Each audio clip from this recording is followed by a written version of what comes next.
The Essenes embodied Jesus Christ. The story of Jesus most likely began around 100 years before the story begins, with his birth at the beginning of the Common Era.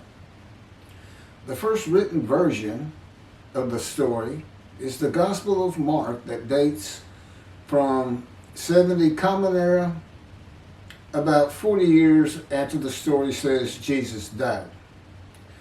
This is also the time of the Jewish revolt against Rome and the defeat and expulsion of the Jewish people from the Promised Land. The knowledge of the Hebrew Bible in a time of illiteracy indicates that the Gospel of Mark was written by Rabbis, or very learned men in Judaism. Men who decided they needed to write down this story that had been circulating by word of mouth and storytelling for as many as 170 years, beginning with the founder of the Judaism sect of the Essenes, the prolific writers of the Dead Sea Scrolls, to make money. Their temple, homes, and country were gone, and it was desperate times for the Jewish people. The name of the founder of the Essenes was with a capital T, the teacher of righteousness. That was his name, the teacher of righteousness. Meaning he was believed to be the man described in Isaiah 53 who makes the many righteous. The man Jesus claimed to be. According to the oral story that most likely began 100 years before the Common Era, BCE, with this man called the teacher of righteousness, who established a sect of Judaism known as the Essenes, this teacher of righteousness who fought with a wicked priest. All this information is in the Dead Sea Scrolls. Fought with a wicked priest. Did not like the way the temple was being run. Did not like all the sinning going on in Jerusalem, and did not live there, and despised riches and the material things of the world, just like Jesus, who also claimed to be the teacher of righteousness. The oral storytellers, who were diverse and from different backgrounds, ethnicity, and ability, captured the imagination of the crowds with their oral skills and would earn their livelihood from donation of money and goods in the age of antiquity. Few could read in a world where literacy was restricted to just a few, and this did not begin to change until the Middle Ages. While the earliest forms of written communication date back to about 3,500 to 3000 BCE, literacy remained for centuries a very restricted ability closely associated with the exercise of power. Schools in ancient Israel, if any existed, served only the sons of the rich and the religious elite. Storytellers in general would be very learned men, captivating the imagination of the crowds at the gates and the meeting places of Jerusalem, with tales that people of a harsh and brutal time wanted to believe in. A time when medical treatment was primitive and life expectancy was 30 to 35 years, averaging those who died at birth to those who died with long life into their 70s and beyond. A time when people believed in mythical gods and gods who were men and making sacrifices to gods for favor and for safety, healing, long life, crops, and fertility. The Dead Sea Scrolls are generally thought to have been produced by the Essenes. No one really doubts it anymore. And the Essenes are a group that protested the way the temple was being run. Many of the Essenes went to the cliffs and the caves east of Jerusalem by the Dead Sea, known as Qumran, to prepare the way of the Lord, following the commands of the prophet Isaiah. Today, in this day, the day of the Lord, because the land blooms again, the Jewish people have returned, and Jerusalem and the ruined cities have been rebuilt, Elijah clears the way for the Lord. They went to Qumran to get away from the sinning of the people of Jerusalem and the ways of the religious elite at the temple, which would have been Pharisees and Sadducees. The Essenes are never mentioned. They're never mentioned in the New Testament. Now, they are prolific writers. And they had their own gate. They had their own gate throughout the life of Jesus and for 40 more years until Jerusalem was destroyed. And that in 70 Common Era, when everything was being destroyed, that's when they put those scrolls deep into pottery, big pottery, and buried them. That's what kept them from disintegrating into dust. And if you ever look it up, I mean, when I say prolific, there must have been many people, they were copyists. But they also did, well, I'm going to get to it. They made commentary on the scrolls. One of the first leaders of the Qumran community, again, was the teacher of righteousness, identified in the Damascus document and the Habakkuk Pesher. A Pesher is a type of commentary in Hebrew. In the Pesher literature, the teacher of righteousness is presented as a founding figure who directly clashed with an opponent called the wicked priest. Of course, we all know what Jesus went through with the religious elite, Sadducees, Pharisees, and the high priest. This was the wicked priest in his day, 100 years before the birth of Jesus. The man described in Isaiah 53 is often referred to the teacher because of verse 11, where God says, verse 11 of chapter 53 of Isaiah, where God says, "My righteous servant makes the many righteous." The teacher of righteousness and his followers left a library of information on his teachings, himself, and Scripture, and would seem to be the first of many men to claim or to be claimed by others that the man described in Isaiah 53. Jesus is not even the last. No, he's not. But, I mean, he's not even the last. The Hebrew noun pesher is found in the Hebrew of the Qumran scrolls in the sense of meaning, explanation, interpretation. It is similar to a midrash in the Talmud. Various biblical texts were deemed prophetic and were subjected to pesher interpretation even when appearing in non-prophetic literary context. A copy of the pesher of Isaiah dates to the beginning of the 1st century Common Era. The pesher of Habakkuk attributes this technique to the founder of the community, the teacher of righteousness. In other words, this pesher is written during Jesus' life. And they had their own gate, the gate of the Essenes.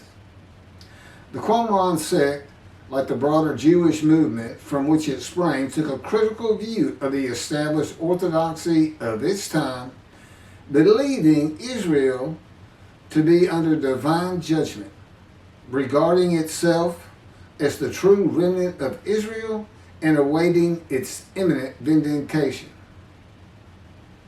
at the, quote, end of days. At the end of days, evil would cease, the wicked would be destroyed, and the righteous would live under a divine blessing. This is not unlike the teachings in Judaism today of a redemption, restoration, and exaltation of the Jewish people by the world of Gentiles, the nations, with peace throughout the world. When the Anointed One comes, the Anointed One means Mashiach. The New Testament will say Messiah, that it just means anointed to do a task for God. And that would be from chapter 11, verses 1 and 2 of Isaiah. And the man is described in Isaiah 53 according to the sages and rabbis of the time. He was known as the leper scholar. And that's because it's a man suffering familiar with disease, sickness that will bring you to grief and be exposed to death. Today we would say cancer. And he makes the many righteous by his knowledge. That's in Isaiah 53. By his knowledge, not by his death, not by his crucifixion. Nobody dies. Exposure to death is not death. Jesus died. He was never exposed to death. He didn't get near it, but it did not happen.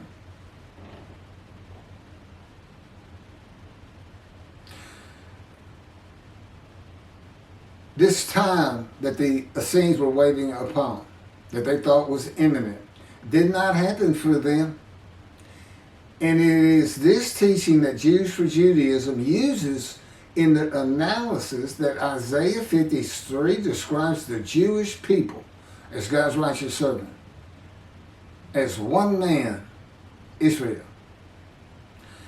The persecution of the Essenes and their leader, the teacher of righteousness, probably elicited the sect's apocalyptic visions. These included the overthrow of the wicked priests. Jesus pointed an accusing finger at the high priest and told him, "You shall see me return." Oh, it sounds threatening to me. The wicked priests of Jerusalem and of the evil people, and in the dawn of the Messianic age, the recognition of their community as the true Israel. Josephus Flavius describes this sect, the Essenes. This is a man living at the time. People wrote back then, but you can't find anything written by Jesus or about Jesus until after the destruction of the temple. He describes this sect, the Essenes, as one of the main three philosophical sects among the Jews, with a very detailed description. Excerpts from his book, Wars 2, chapter 8, include, this is in quotes, the third sect, which pretends to a severe discipline. These men are despisers of riches, and so very communicative as raises our admiration. And as for their piety towards God, it is very extraordinary. You would think that Jesus would have been in this thing. He fit right in. But again, we never hear a single word about these prolific writers. The other two philosophical sects were the Pharisees and the Sadducees. In the New Testament, the Essenes are never mentioned, as I said. All the stories of Jesus and his clashes with the religious elite of Jerusalem in the New Testament are with the Pharisees and the Sadducees. According to this same Josephus, the name of the gate in the southern wall of Jerusalem at Mount Zion was called the Essenes Gate. Everything about the Essenes says Jesus would have been one.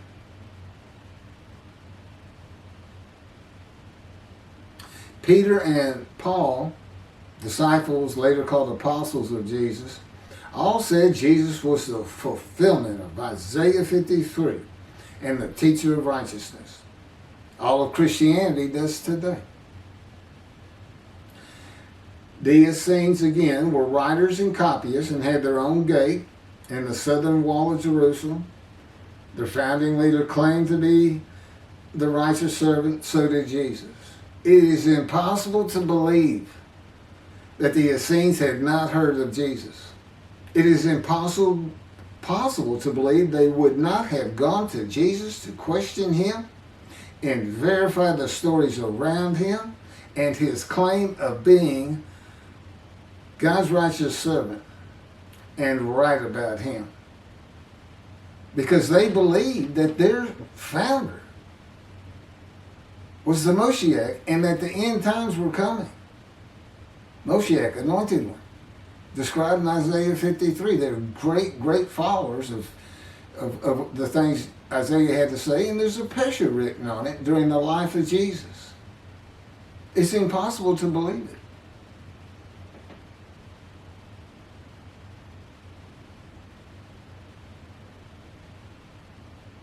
We're talking about a man that healed the sick, removed blindness, had the cripples walk, fed 5,000 people with 5 loaves of bread and 2 fish, walked on water, turned water to wine, raised the dead, was crucified, and 3 days later came back to life?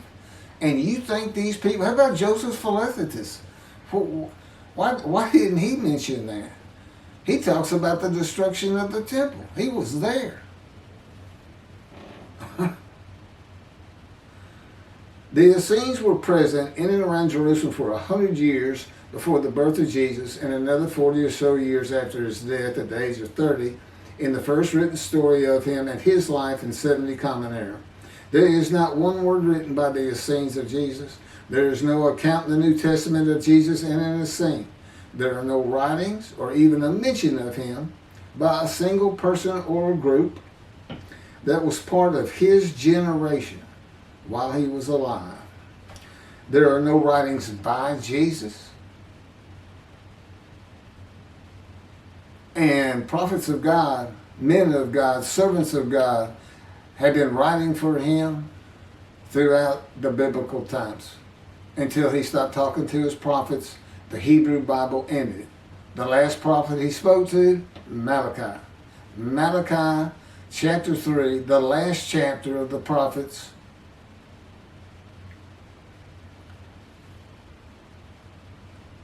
writes for God the prophetic announcement that he will return. He's going to come back. I've already talked about the 5 prophecies of Jesus of when he will return, and every single one of them was false. He didn't return, and his generation sums it up. Those who pierced him with the spear on the cross, he says in the Revelation on the first page, verse 7, those who pierced me with the spear shall see me return. I'm coming back quickly.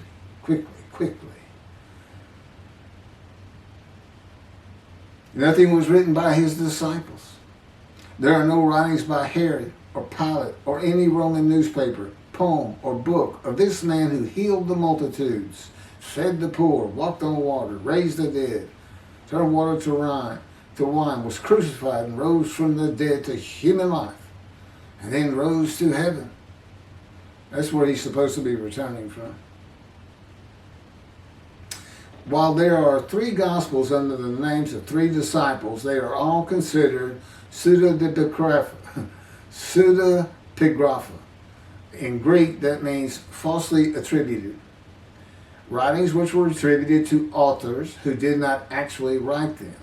And they were all written long after the death of Jesus, these Gospels, full of quotes and teachings from Jesus himself. Quoted parables, long speeches, Sermon on the Mount, long sermons that could not be accurate if passed by word of mouth. There is only one answer. The Essenes themselves, these writers and the storytellers of the day, had put this story together. And even though the writers of the gospel knew full well these rabbis are learned men of the Hebrew Bible, they knew it didn't really fit. But you know what else they knew? Nobody could verify it. Nobody could check them. Nobody could check them. Now, I just did a video on the deceptions, the deceptive, it covers just Matthew. And there's 3 different stories of him and deceits in every one of them that you can go look up now. You can verify these things that I'm saying. I'm quoting them. I give the chapters, the books they come from. You can see Jesus changed Zechariah, verses 9 and 10, the verses, from riding an ass into Jerusalem and being crucified, as Jesus said all the prophets said of him, to what the prophet actually said. You can go look at it. He said he's going to go and defeat Rome, defeat the enemy in Rome, which in Jesus' time, in Jerusalem, and be king of the world, which at the time would have been the nations of the Middle East. And he would tell them all to surrender. That's actually, that's part of the verse itself, verse 10. And he would defeat the enemy and have the nations surrender and be king from sea to sea, lands into ocean. I mean, you can't get more deceitful than that. You can't lie greater than that. You're manipulating Scripture, God's holy word, manipulating it, deleting a verse 10, telling your disciples, tell everybody these things. That's why he's telling them. Tell everybody these things. I'm going in. They're going to kill me. Okay. That's what the prophets say. Don't forget. I mean, that's what he's doing.